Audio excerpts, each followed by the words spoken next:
Matthew and Samuel both went to their own YWAM experience.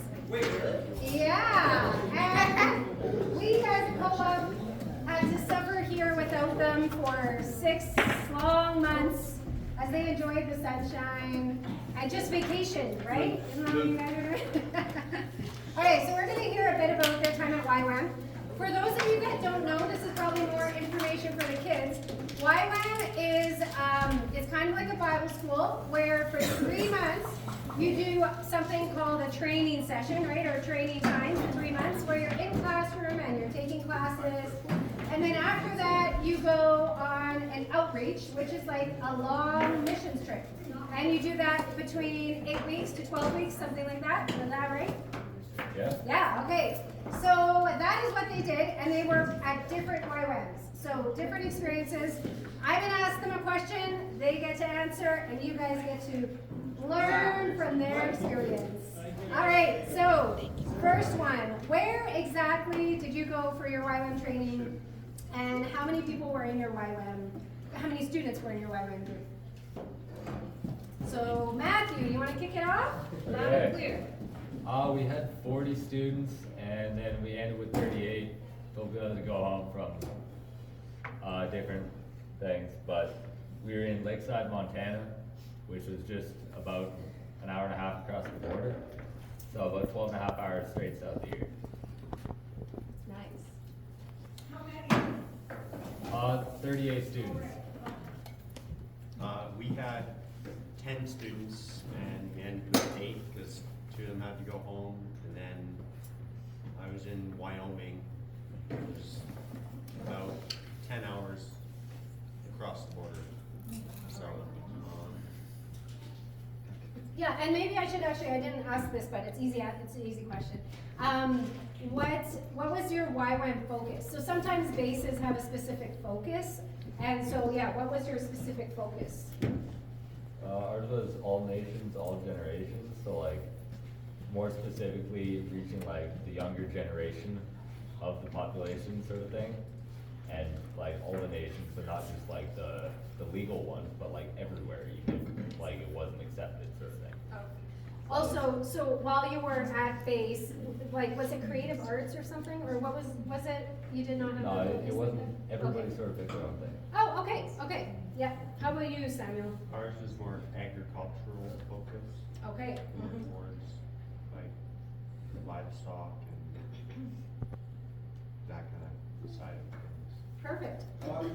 Yes, Samuel, I know I've taught you how to project. Use your drama skills. Loud and proud. What was a typical day in the life for you guys? So, Matthew. So we'd wake up for breakfast at 7, and then we had like a 45-minute quiet time after that, and then class would usually start around 8:30, and then we get a few breaks on and off until lunchtime, and then lunch, like all the different schools on the base would like get together, so there'd be like 100 to 150 people in the dining room, which is like a massive open area. So like you could see all your friends, whatever, sit with whoever you want, sort of thing. Then after lunch, we usually had what's called electives, so like, or no, we have work duties. So my work duty was like facilities, so I'd go out and like do maintenance on stuff, or like fix stuff, chop firewood, sort of thing. And then every Friday we had an elective, which mine was music. So our band would get together and we'd practice. So Every day? just once a week. Friday, every Friday. Yeah, every Friday. That was And so then- close to being epic. That would be great. What Yeah, did you and play? then other than that, every night, either there's like a planned event, or the students usually did something, whether we went to town or to state, or did like swing dancing, or did pool tournaments or anything, you know. So, I think there was a question, what did you play? What instrument? Or in a band? I was drums and keys, depending. We sort of all switched out. You play drums? Yep. Oh, awesome. Yeah. We would get up at, I think, 6:30 for breakfast, and then after breakfast at 7 to 7:45, we had a quiet time, and then we would go do worship and intercession for an hour, start class at 8, then go to lunch at 12. And then after lunch, we did, we had a different, some days we had horsemanship, is what we did, and then some days we did a different class. And then Fridays was always a horsemanship, I think. Yeah. And then after that, we would have, after horsemanship, we would do work duties every other day. And then dinner, and then nothing after dinner. Awesome. All right, so what were some of the classes that you took, and what was your ultimate favorite one? So by that, do you mean like the sort of topic of the class? Yeah, the topics, yeah. Well, so in 12 weeks, we had 12 different topics. The only week that wasn't a regular topic was evangelism, where we went to Spokane, Washington, and did like outward evangelism. We stayed in the church. Other than that, we just had lectures about like Father, Heart of God, or like forgiveness, grace, and identity. Those are probably my favorite 3. So yeah. Yeah, we had, same as him, 12 weeks of 12 different topics, and like Father, Heart of God was one, and evangelism was one for us. And I don't remember the names of a lot of them.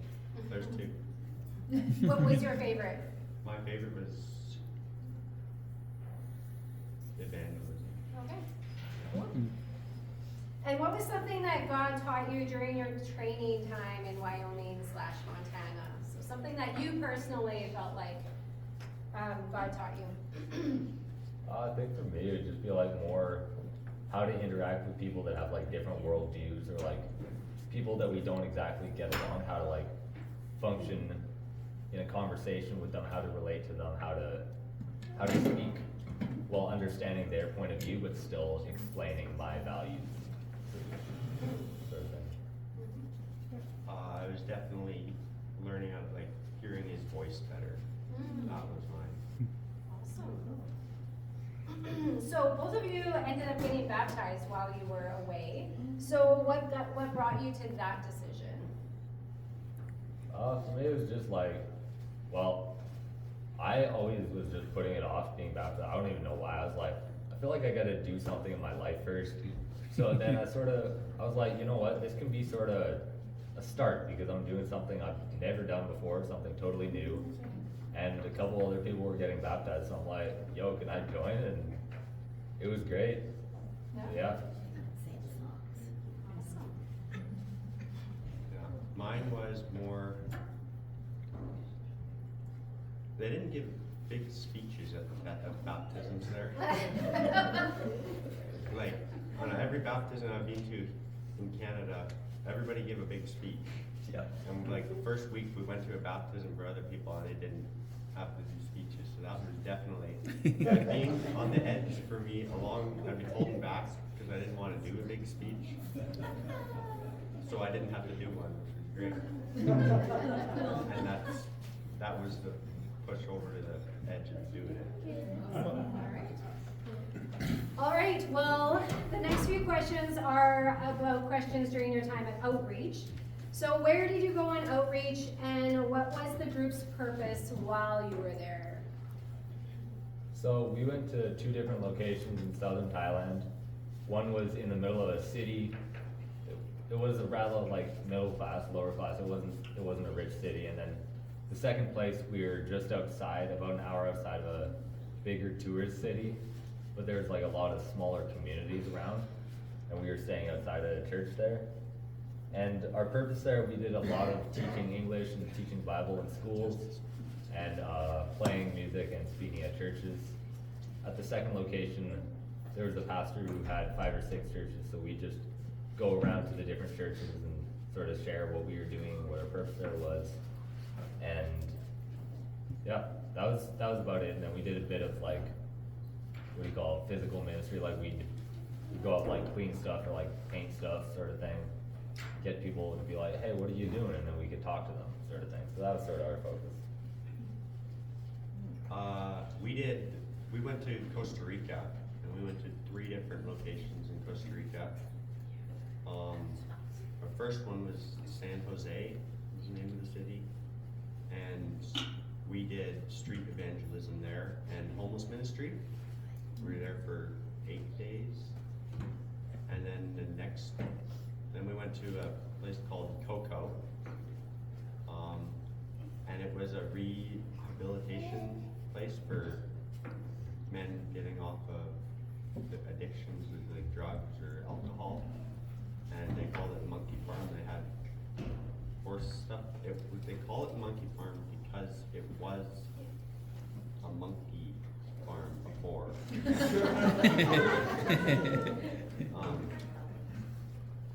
And now it's that. And we did homeless ministry with them. We did ministry with those guys that were there, and we did horse clinics. It was like a horse clinic. Like, it would teach about horses and relate horses to God, talking to those guys, and we had it open to the public too. And then we were there for 10 days, and we went to another place called Nicoya, and we did homeless ministry there, and horse clinics, and we did another thing called a kiddie rodeo. It was like a mini rodeo, and we would do a teaching for kids. So we had like our mechanical bull that we had there, and roping and running barrels and goat tying. That's something you do in rodeos I didn't know about. We did that, and we did Bible distribution was a big one there. The place where we were staying at had a goal to distribute 1 Bible in every house in the province of Guanacaste, which was the state we were in. So we did a lot of Bible distribution, walking door to door, giving Bibles to people and sharing the gospel with them. And What was something you did that helped you grow in your faith during your outreach time?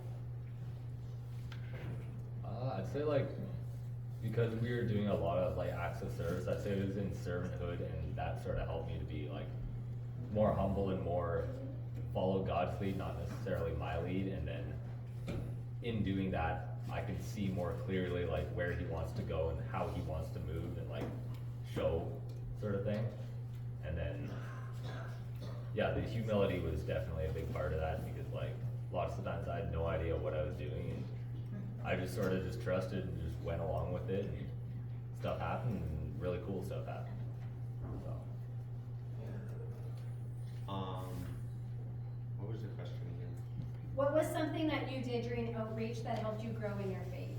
Oh, Bible distribution was definitely one. Growing my faith and like courage, like sharing the gospel with people, and just not like sharing the gospel is not as easy as you think. Did you see any specific answers to prayer while you were on outreach? I mean, there was definitely things that worked out that shouldn't have worked out, sort of thing, whether it's like, we are allowed to go to this completely Muslim school where they don't allow any teaching of like the gospel or anything, and we were like, for some reason they let us teach it in front of like 500 kids, and just random stuff like that that shouldn't have happened but just did. And then there's a couple healings, and just like stuff would just work out, you know. So I'd say that. I personally didn't, but there were other people on my team who did have that. What was the most difficult part, or the most difficult thing that you did during your outreach time? I'd say it was just like the mental part of like not knowing what we're doing, and knowing that plans can and will change at like the last minute, or like we could be driving to somewhere and then suddenly they're like, oh, we're going to this place and we're going to be here for 6 hours. You only have 1 guitar, but you're going to lead worship for 2 hours, and then you need 3 speakers and all this, and it's like, okay, I guess we're not doing sports, now we're doing this. You know, everything just changed, so it was just like adjusting to that and being okay with not knowing at all what's happening, which also because there was like a language barrier, like we had translators, but there was definitely a part where it was like misunderstanding like what they actually wanted. Then we're in the middle of doing something like, oh, actually we wanted this, not this, sort of thing, you know, having to change halfway through. But I'd say that was probably the most difficult part, yeah.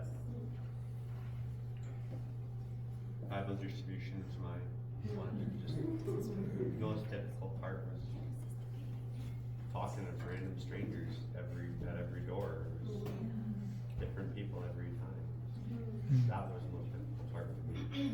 Well, and I think you mentioned that was also the thing that made you grow in your faith the most, right? Yeah. Which I wondered if some of those would be the same, like if that would be the same answer for you guys, because often the things that, you know, help us grow, the things that are the most difficult for us become the things that help us grow the most. So, yeah, that is interesting. Okay, so last question. What would you say to someone who is wondering if they should go to YWAM or go on a missions trip and experience some of the same things you guys did?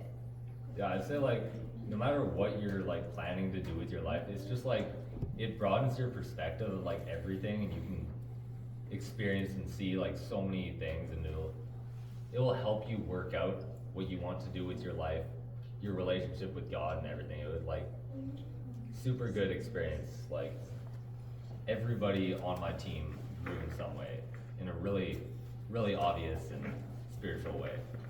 So it's very, very good. I would highly recommend. Yeah, I would say do it. Do it. Do it. It's a really good experience to do that at least once in your life. Yeah. Do it. Do it. Would you do it again? Would I? Yeah. I don't know. I think it's a one-time thing. Yeah. I'd go back anytime. Thailand is so nice. Y'all should go. It's amazing. Go to Pastor Priest for the whole church. Yeah, quite nice. Well, and I think it's interesting because I think going on a mission trip can do exactly that. It can be like, I'm so glad I went on that experience, but that's not something I need to do for the rest of my life. Whereas, you know, for some people, they find their calling in life, right? When they go in to do something like a YWAM. So it's interesting. When I was 18, I went on a missions trip. I always thought I'd go on lots of missions trips my whole life. And after I went to India, I came back, I'm like, that was a really good experience. And I don't desire to go back. You know, it was so good. But it was, I felt like Samuel, I guess, so.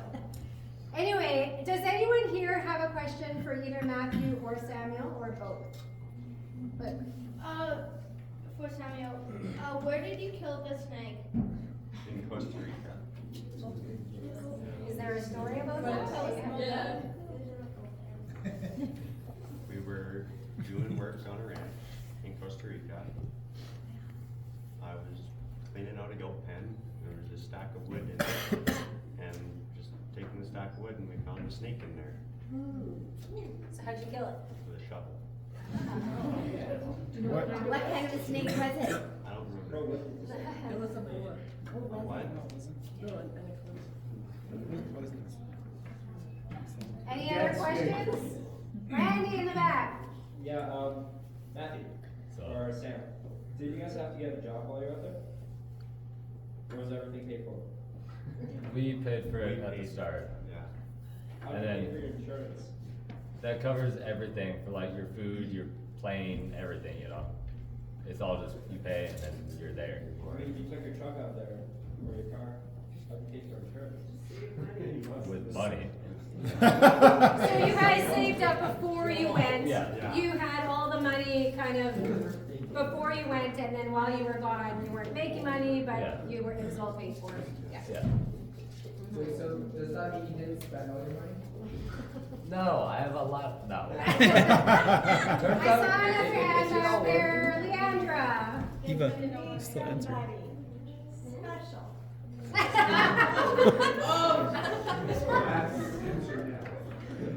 I made a lot of friends. Uh-huh. I've heard that story before. No, So is it like, are you gonna commute back and forth like, well, my kids used to do it by writing, but I guess you guys can do it by phone, can't you? Yeah, or next year I'm probably just gonna drive around and be like, yo, can I stay at your house tonight and just hop around? I know people from all over the States, a couple people in Europe, you know, I can go anywhere and just be like, hey, do you wanna chill for a night, sort of thing? So it's great. I wish I had them fit here.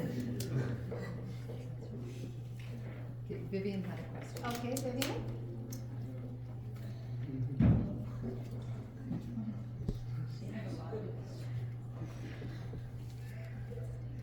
What did you do all in the horse clinic?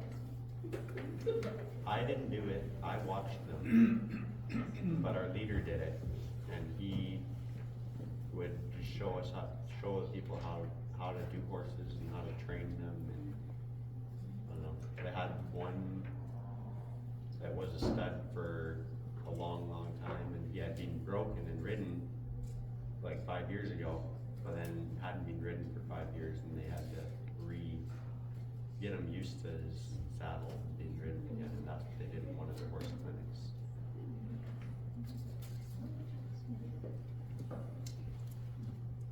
I have a couple questions. Samuel, Matthew, how old were your leaders that you guys went with? 23 was the dude and the girl was 19.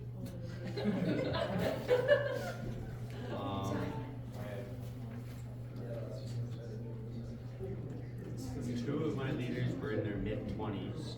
I don't know the exact numbers. And they were married and had a 3-year-old daughter that came with them. And then the other one was 21. Right, and I just asked that question just because you think that leaders would be older, but the one leader, Matthews, well, they are older.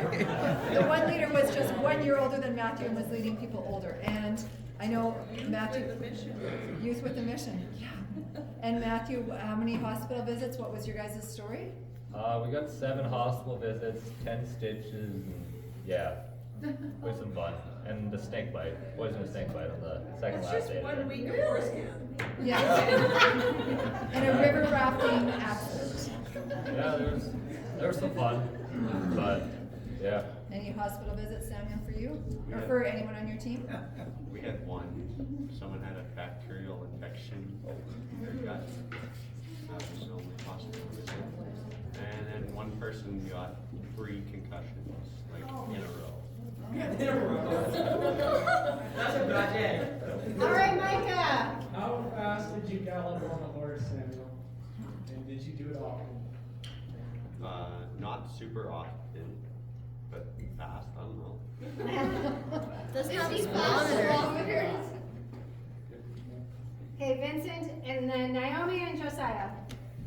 How did they get 3 concussions in a row? One time they fell off the mechanical bull. The other time, one of the other people slipped on the wet grass and ran into her. And that was a concussion. And then the other time she fell out of a hammock. Did they get it like while they had the other concussion? They got another concussion. Yeah, it was like right at the end, or right at the end of overlap. So it was All right, Naomi. Wow. Why did you go in the first place? Because I was like, either I work for like the next 40 years of my life and just do the same thing over and over, or I go and do something different and be different. So yeah. Good. Samuel? It was part of my part of school. Mom wanted us to go to like a Bible school kind of a thing for before we graduated. So it was a criteria for you to Yeah. finish your high school. Yeah. Cool. I thought I heard a story of somebody jumping into like a lake or a pond for their phone. Oh yeah, so how did you hear that? I got my sources. Okay. It's a small town, man. I couldn't hear what you said just now. Like somebody jumped into a lake for their phone or something, and there was like poisonous Well, Oh, here, Matt. okay, so what it was, like, the second location we were at, there was this sort of pond, and there's like a bridge over top. It's like a dugout, it's got, what do you call it? It's like got concrete on the bottom, so it's like filled, but it's got like a bunch of like, whatever is in there, you know, it's Thailand. So like one of the guys, he was playing guitar on the bridge next to the water, and then his phone fell in. Or no, it was a volleyball fell in. He leaned over to grab it, the phone slipped out of his pocket into the water. He didn't know what was down there, so then the lady who like, the Thai lady there, she just woke up this random dude who later became like one of the bros. He was 14, he was named Nemo, really chill dude. Basically, he just got woken up from like a dead sleep, and she's like, go get his phone. He just dived in there, like shirt off, dove in there, picked it up, and he's like, here. So, yeah. And, yeah, he's a super funny guy, and yeah. No wonder it's called Nemo. Yeah. He did work with fish, so yeah. All right, there's some pictures that Samuel was gonna share. Theo, something like that? Can I ask one more question? Yep. Who was somebody on the trip that was spiritually immature that you looked up to?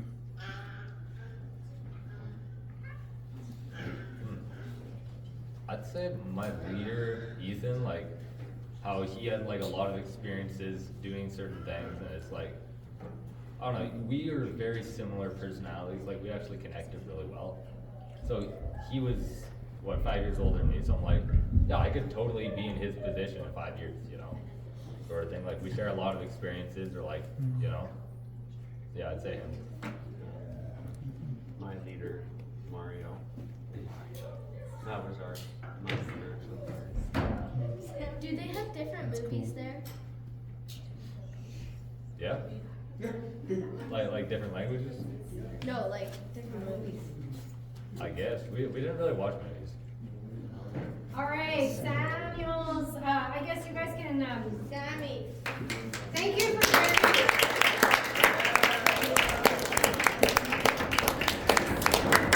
still have some pictures from Samuel, and if Matthew can connect his phone to the TV after, Matthew can share a few pictures. And yeah, so go ahead, we'll go with this first.